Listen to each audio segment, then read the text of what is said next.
This is Business Beyond Bizarre, a podcast of the slightly unusual.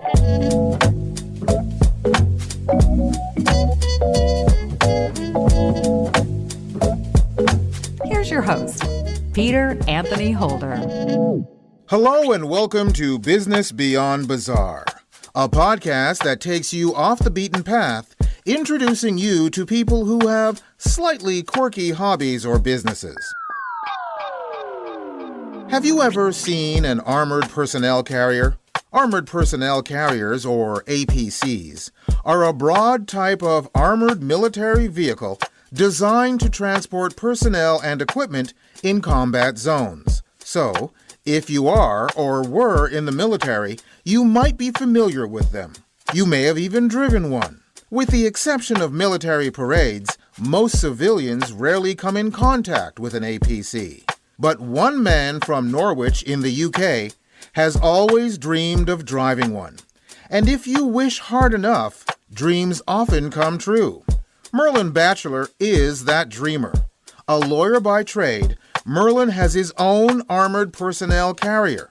How did this dream start? I've always wanted a tank. I did my driving license for tanks about 15 years ago, just for fun. Never had a house with a big enough driveway to park one on till now. I got it really for me and family to have fun, and it sort of went from there. Oh, to reminisce about all the things I really wanted in life, but passed on because I didn't have a big enough driveway. Note that Merlin, a civilian, has his tank license.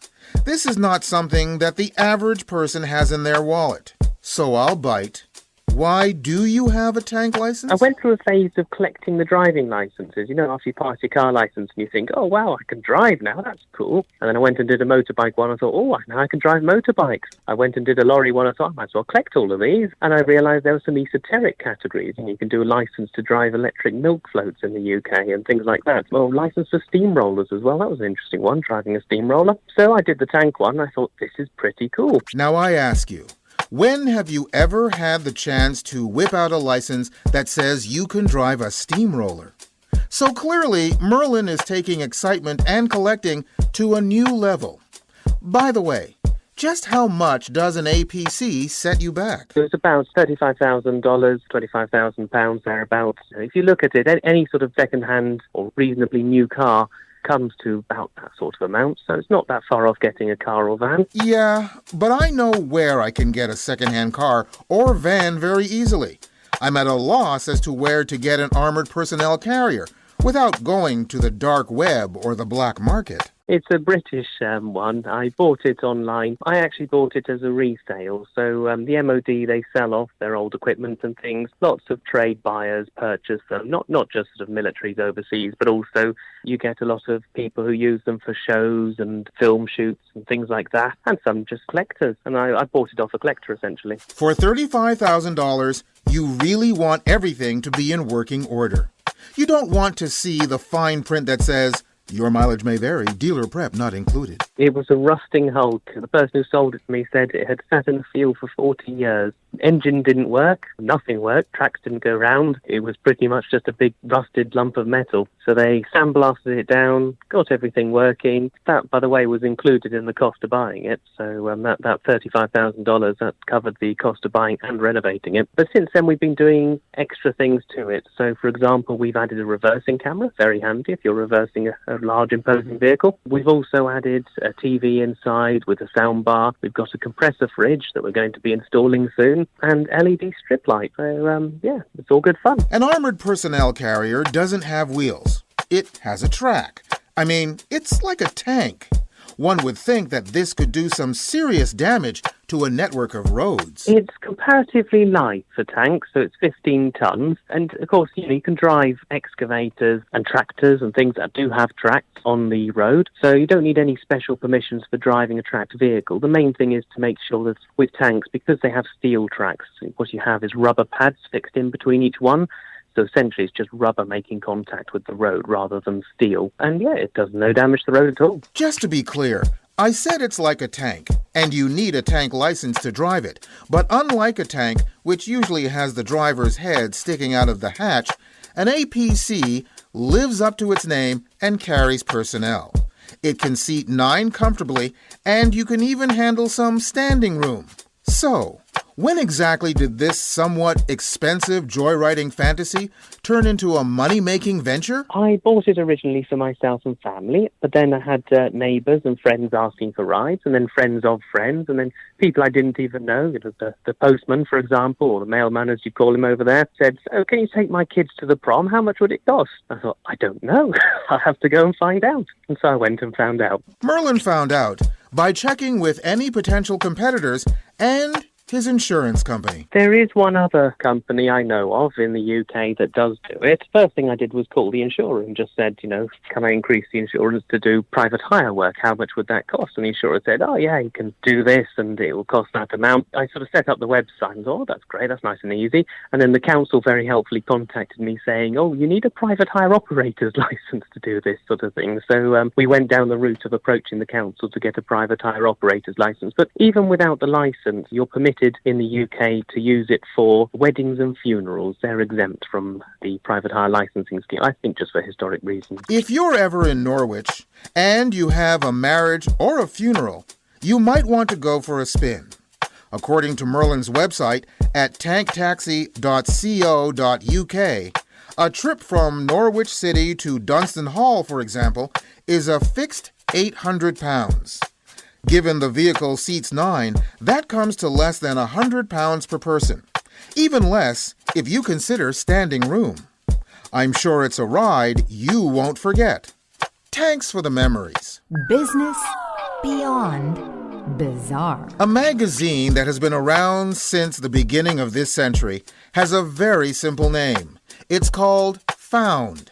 It also has very simple and humble beginnings that has since branched out from a mere publication to a musical, a podcast, and beyond. Found shares personal stories through lost and found notes. It was started by Davy Rothbart, who is an Emmy Award-winning filmmaker and a contributor to the radio show This American Life. And as I said, it was created from a very simple premise. I was living in Chicago. What happened was I came out to my car late one night and I saw on my windshield a note addressed to Mario. Now, my name's Davey, so I'm like, all right, who's Mario? What's this note all about? I opened it up to read it and it said, Mario, I hate you. You said you had to work, then why is your car here at her place? You're a liar. I hate you. I hate you. Signed Amber. P.S. Page me later. I was just caught by this note because, first of all, she obviously left it on the wrong car. She thought my car was Mario's car, that he was cheating on her or something. But then just all these complicated emotions. She was so angry and upset with him, but still kind of hopeful and sweet. P.S. Page me later. And so it just made me think about all the notes and letters I'd sort of seen blowing down the street over the years. Maybe a kid's drawing, maybe a Polaroid you find in the gutter or on the floor of the city bus. So I decided to start Found Magazine. It's kind of a way for everybody to share what they were finding with everybody else. To-do lists, post-it notes, grocery lists, but each one gives you a little glimpse into someone else's life. So, this whole thing started with a misdirected note to Mario from Amber. Gee, I wonder what happened to that relationship. So I never was able to find them. I wish she had left her pager number so I could have paged her and explained the mistake. But in a way, Mario and Amber is what really sparked the idea for the Found podcast. Over the years, we've published so many letters in Found Magazine and in these Found books. They're people I've always wondered about and sort of wished I could reach out to and hear the real story behind their note. Part of the fun is just imagining what the story is. But a few times people have said, hey, that's mine. They've recognized their Found letter in the magazine, and getting to talk to them has been kind of magical. Has anyone ever found a copy of Found and recognized their own story within the pages? It's really only happened maybe a dozen times that somebody has reached out and seen their note on the Found Magazine website or in one of the magazines. And of course, the other thing, we often change the names or phone numbers to keep them anonymous. We're not trying to out anybody or get anyone in trouble, but these are real letters. They're very raw and revealing. They're sometimes quite personal. But a few times people have reached out. They either were a bit honored or usually just mystified. Like, why would anyone care about these little details of my love life? And I explained to them, hey, we can relate to it. I've written the same pitiful love note 100 times myself. One girl got in touch. She saw a note in Found Magazine #1. She was at a friend's house and she saw this letter she had written years ago about these two guys she was dating, Kevin and Chad. She was trying to figure out what to do. She was asking her friend for advice. Well, she emailed me and said, hey, that's mine. We started emailing back and forth, and she gave me a whole update. She was like, hey, I'm back with Kevin, but Chad's coming up this weekend to visit, so I still don't know what's going to happen. Kevin and Chad. Well, that sounds like two sides of a preppy triangle. Anyway, it's one thing to start a magazine like this. It's one thing to collect items for a magazine like this. But did you ever think that in a million years, total strangers would send in stuff to a magazine like this? I did not think it would expand in the ways that it did. I knew a few friends who are weird like me and sort of curious about other people's lives. My initial idea was to make 50 copies of this, just a little handmade zine, basically. But what was really stunning to me was the way that it grew and how quickly people began sending finds in from all over the country, all over the United States, and really all around the world. We had our website, foundmagazine.com. And so we started posting new finds every day on the Found Magazine website. I have to say it was kind of stunning. It was exciting to see that this idea of getting a real glimpse of people through these found notes, that it resonated with so many people. The explosion of social media has changed a lot in our lives since Found was founded. Does this modern way of communication make found findings easier or harder? Well, that's a great question. Definitely, people are not putting pen to paper so much anymore, so there's less of these handwritten notes floating around. But I will say that as technology evolves, the ways that you can find stuff evolves. People will send an email, but then someone might print out that email and it falls out of their backpack, it's on the bus, it's in the bowling alley parking lot. Sometimes you'll find a cell phone now, and it's maybe filled with photographs. In years past, you might have found a stack of photos in the alleyway. Now you'll find a phone with 50 pictures on it. A guy in Baltimore, he told me that he got his dad's in his 80s, and he got his dad his first cell phone. And as soon as he activated it, a stream of text messages started pouring through. And apparently they were from some girl texting her ex-boyfriend who had the same phone number previously. And he wasn't even responding, but you read the stream of text messages. It's kind of a way to get a glimpse into someone else's life just through that. And the last thing I'll say about that is that when people do have something really important on their mind, that's when people will put pen to paper and write an actual letter. If you're ending a marriage after 15 years, or if you're writing to a coworker who you've always been in love with, that's when you will write a handwritten letter. And so the letters that are being written are sometimes the most interesting. Davy has really found his niche with Found. As I mentioned earlier, what started out as a note mistakenly put on his car has turned into a magazine, a podcast, and even a musical. These great folks in New York City, they took all these found letters. To be honest, I couldn't quite see how they were going to adapt Found Magazine into a musical, but I have to say it's like a pretty incredible experience. They really bring all these stories to life. The tone is just right because, of course, you're not mocking the authors of these notes. You're sort of celebrating our collective weirdness. And they tell a great story in it, too. They have a Tony-nominated playwright, Hunter Bell, and an incredible composer, Eli Bolin. So anyway, it played at the Atlantic Theater in New York, beautiful off-Broadway stage that was founded by David Mamet and William H. Macy. The play is fantastic. If you're looking to find Found, then check out their website at foundmagazine.com. And remember the words of Robert Frost.